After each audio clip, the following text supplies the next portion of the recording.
see in the medical community and what the community is seeing. And I think if they saw the same things that we did, they would be scared. And I'm not trying to scare anybody, but just let people know what is really happening. It is spreading at an alarming rate. And then people, I think, would maybe take this a little bit more seriously. What kinds of things are you seeing that the community needs to know about? Well, they don't. I think, there's a broad range of symptoms and severity of infection, and you hear a lot of people, and I've known some myself who have gotten sick with this, and it's just like a cold or it's just like the flu or allergies.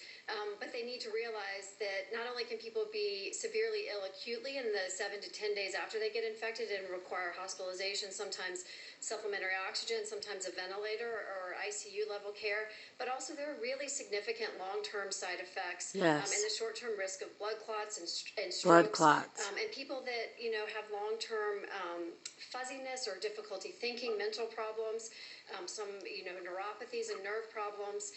We talk, and I heard on the last segment a lot about deaths. This is not just about deaths. There are some real long-term morbidity and complications from this that I think people don't see, that we see in the medical community. Yes. That is such an important warning. I mean, I totally agree with you.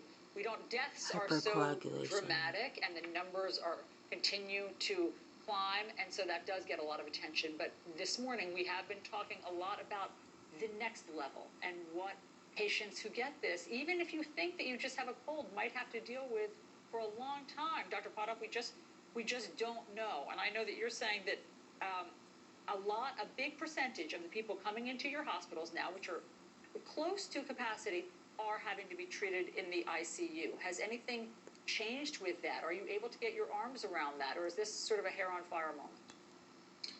It's a bit of a hair on fire moment. The silver lining is back in the spring we saw what happened to New York. We had the gift of time to plan on how we could escalate our services.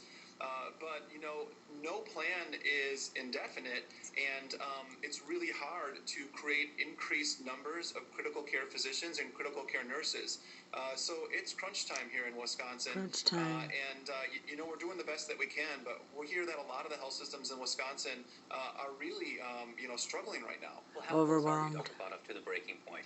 How close are you, and in what direction is it headed?